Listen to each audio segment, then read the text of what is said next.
Eu arrisco a dizer que se fossem testados corriqueiramente pessoas que participam de provas de corrida de rua, que nem de alto nível são, teriam um alto número de pessoas reprovadas no teste.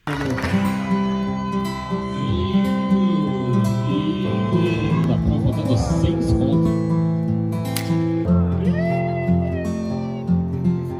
2, 3 e...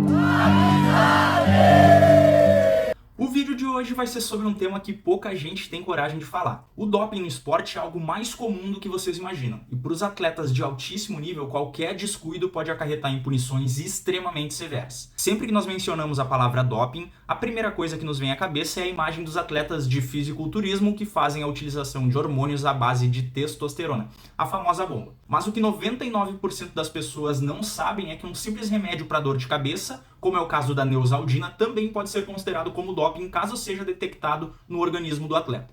O que existe de fato é uma tabela anualmente divulgada pela WADA, que é a World Anti-Doping Agency, na qual constam todas as substâncias proibidas. Dentro dessa tabela, estas substâncias estão divididas por função que desempenham no organismo, por modalidade em que são proibidas e por ocasião em que são encontradas. Então podem existir substâncias que não devem ser encontradas em hipótese alguma em qualquer tipo de atleta, assim como existem substâncias que podem ser encontradas no organismo em períodos fora de competição ou em atletas de alguma modalidade específica. Como exemplo disso, a gente pode citar o uso de beta-bloqueadores por atletas que praticam provas de altíssima precisão, como o tiro com arco, que ao usar essas substâncias acabam tendo a frequência cardíaca diminuída, ocasionando uma maior estabilização na hora da prova, aumentando ainda mais a precisão do atleta. E essa mesma substância é utilizada no dia a dia por pessoas com síndromes relacionadas à insuficiência cardíaca. Então sim, existem substâncias que as pessoas comuns utilizam que são consideradas doping nos esportes. Por isso é extremamente importante todos aqueles que querem performar no alto rendimento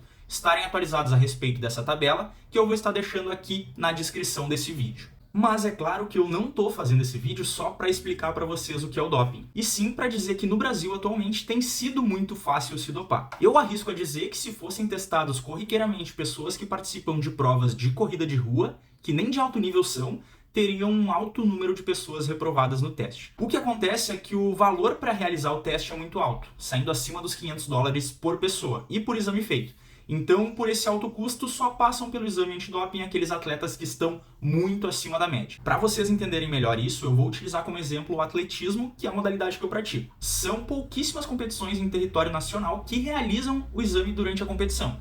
E só são selecionados para fazer o teste os atletas que quebram recorde, pegam pódio ou realizam uma marca excessivamente melhor do que tinham feito anteriormente. Como um atleta de salto em distância que tinha 7,20 e do nada salta 7,90, o que pode acabar gerando alguma suspeita. Vale ressaltar ainda que em competições de categorias de base, os atletas praticamente nunca são testados. Existem também os testes surpresa, que são feitos esporadicamente fora das competições, mas que são direcionados para uma parcela muito pequenininha de atletas. Para vocês terem uma ideia, no final de 2023, a CBAT, que é a Confederação Brasileira de Atletismo, estruturou uma lista dos possíveis atletas olímpicos, na qual constavam cerca de 50 nomes. E eram para estes atletas que os testes surpresa acabavam sendo direcionados, pois era necessário que fossem enviados relatórios para o Comitê Olímpico Internacional, comprovando que os atletas brasileiros estavam limpos. Só que, certamente, essa lista limitada de atletas gerou algumas discussões, porque depois do Troféu Brasil de 2024, tiveram 2 atletas que quase ficaram de fora dos Jogos Olímpicos,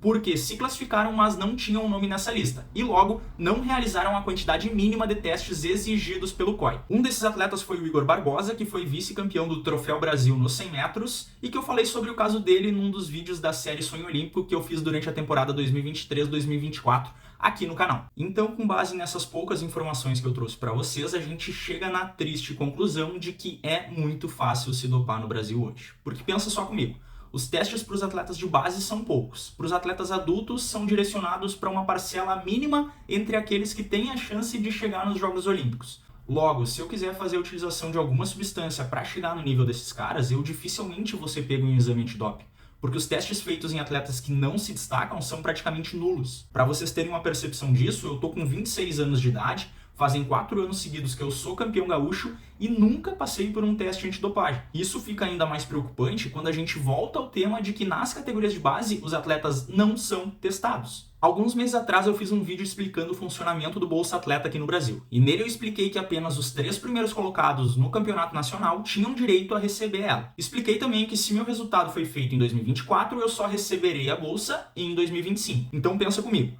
Bolsa é dinheiro. Dinheiro pode ser uma garantia de eu me manter no esporte por mais um ano. Só que se eu fizer o resultado no meu último ano de sub-20, por exemplo, no próximo ano eu serei de uma categoria acima. E vou começar a ganhar bolsa durante o meu primeiro ano de sub-23, no qual eu irei enfrentar atletas muito mais fortes do que eu, e dessa forma eu acabo tendo menores chances de garantir uma bolsa para o ano seguinte. Então, sabendo que eu corro o risco de ficar sem a bolsa no próximo ano, e talvez não poder continuar no esporte por conta disso, se eu usar de meios ilícitos para garantir essa bolsa, eu garanto mais um ano como atleta. Outra situação que é comum de ocorrer é relacionada aos atletas que somem das pistas por determinado período e depois reaparecem fazendo marcas absurdas. Pensa que eu sou um atleta que nunca tive bolsa nas categorias de base e que não tenho marcas suficientes para alcançar o nível dos atletas olímpicos, ou talvez até tenha sido um bom atleta nas categorias de base, mas de alguma forma estagnei e não consegui mais melhorar minhas marcas. Em ambos os casos, eu não estaria como alvo destes testes surpresas, porque eu não estou me destacando entre os principais atletas da categoria adulta. Então, caso eu optasse por fazer o uso de substâncias que me ajudassem a chegar em alto nível,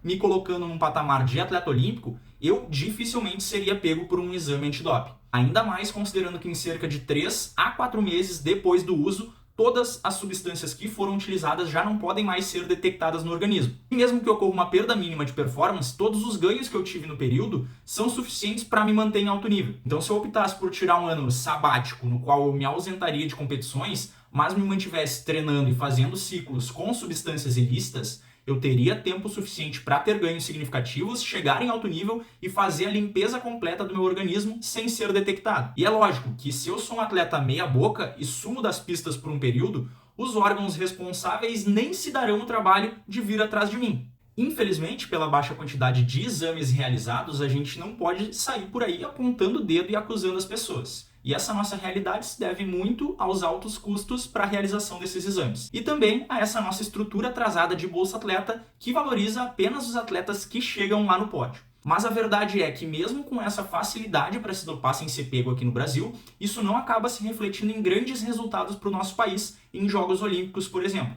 O fato é que não existem profissionais suficientemente capacitados para trabalhar com estas substâncias, com os atletas aqui no Brasil, e o que eu quero dizer é que os Jogos Olímpicos cada vez mais têm se tornado uma guerra de laboratórios, na qual as nações investem em tecnologia para desenvolver substâncias capazes de aumentar o desempenho dos atletas sem serem detectadas. Pode até parecer uma teoria da conspiração, mas acreditem se quiser. A grande parte das substâncias que constam hoje em dia na lista da WADA foram entregues pelos próprios fabricantes. Pouquíssimas são as substâncias que não constam na lista de proibição e que são posteriormente descobertas pela agência antidoping. No final das contas, quem tiver mais tecnologia leva mais medalha.